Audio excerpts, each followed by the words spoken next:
Dan inilah hasil tes DNA yang telah dilakukan beberapa hari yang lalu. Tentu ini akan membuat semuanya penasaran dengan hasilnya. Dan ternyata hasilnya positif, Hansa adalah anaknya Darto. Karena hasil tes DNA-nya akurat 99,9%, hasilnya akurat. Dan tentu ini hasil yang sangat di luar dugaan. Semua orang terkejut mendengar hasilnya, terlebih dengan Hansa. Hansa di sini sangat terkejut dan merasa tak percaya. Pasti dia tidak percaya, karena kan secara Darto sendiri telah mengakuinya kalau Hansa bukan anak kandungnya. Kok bisa ya hasilnya bisa seperti ini? Terlihat si Emran tersenyum-senyum, karena ini yang dia ingin segera dengar.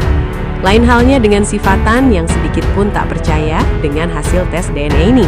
Fatan di sini berasa ada yang tidak beres dan dia curiga dengan si Emran, jangan-jangan kamu yang menukar hasil tes DNA ini. Tapi di sini Emran menyangkal tuduhan Fatan. Bagaimana caranya?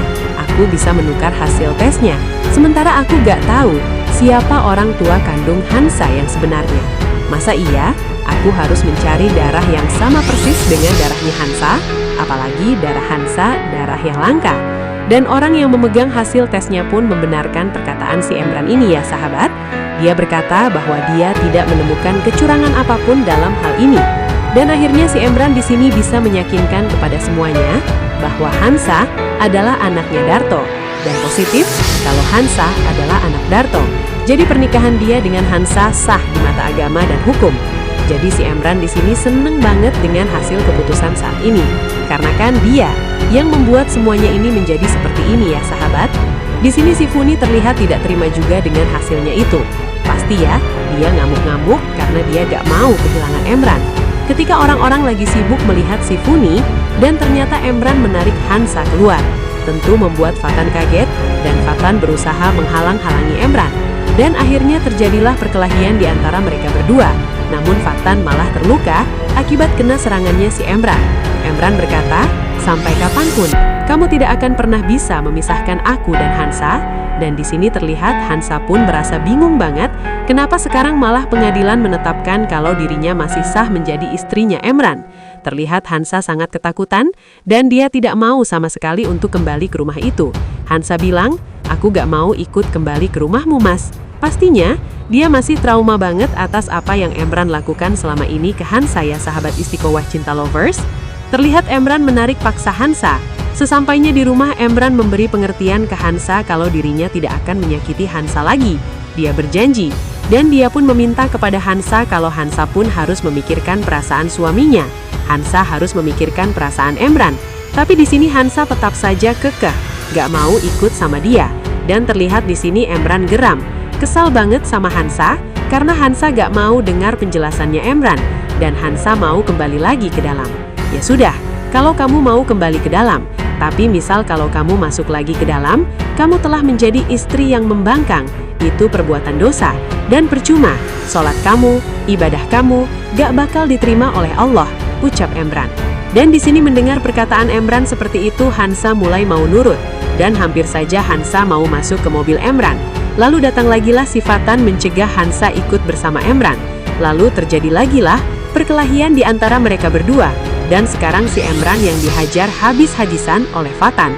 Lalu datang si Alika membawa mobil dan akhirnya Hansa sekarang terbebas dari si Emran ya sahabat. Sesampainya di rumah Hansa sangat terpukul sekali atas kejadian ini. Dan terlihat Nenek Inggit dan Alika menguatkan Hansa. Terlihat Hansa sekarang ini sedang berada di kamar.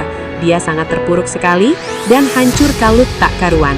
Dia teringat akan ibunya dulu. Dia sewaktu masih ada ibunya, dia tidak merasakan masalah yang serumit ini. Dan bisa terlihat sekarang Hansa sudah berada di makam ibunya. Dia merasa sangat rindu banget sama ibunya. Andai ibu masih ada, aku bisa mencurahkan semuanya kepada ibu. Dia sekarang sedang menceritakan semua yang telah terjadi. Dia lagi galau, dia lagi ketakutan kalau dia harus hidup bersama kembali dengan Emran. Dia gak mau hal serupa terjadi lagi kepada dirinya. Meski Emran sudah berjanji, tapi tetap saja dia masih trauma atas perlakuannya Emran kepadanya. Dan Hansa di sini masih tak habis pikir Kok bisa Darto itu ternyata ayah kandung Hansa? Sedangkan perlakuan Darto kepada Hansa sangatlah jahat sekali. Dan hari pun larut, Handa pun pulang. Setelah pulang, Emran di sini terlihat mau menemuinya kembali di rumah Dr. Aksan. Tapi ternyata dia melihat Hansa di luar rumah DNA. Dia berpikir memang kalau jodoh nggak akan kemana. Gerutu Emran, dia gak harus susah-susah ke rumah Dr. Aksan. Karena Hansa sendiri berada di hadapannya. Dan Emran lalu turun dari mobil. Dia mencoba meyakinkan Hansa kembali supaya Hansa mau ikut pulang kembali ke rumahnya. Terlihat tatapan Emran sangat tajam memandangi Hansa, tatapan penuh harap ke Hansa. Dan bagaimana kisah selanjutnya? Akankah Hansa ikut bersama Emran? Dan akankah Emran sekarang memperlakukan Hansa dengan baik? Pastinya akan menjadi sangat penasaran banget ya sahabat Istiqomah Cinta Lovers. Oleh karena itu mari kita saksikan kisah lengkapnya hanya di SCTV, satu untuk semua. Dan sekian dulu dari Mimin, mohon maaf apabila banyak kekurangannya. Terima kasih, bye-bye.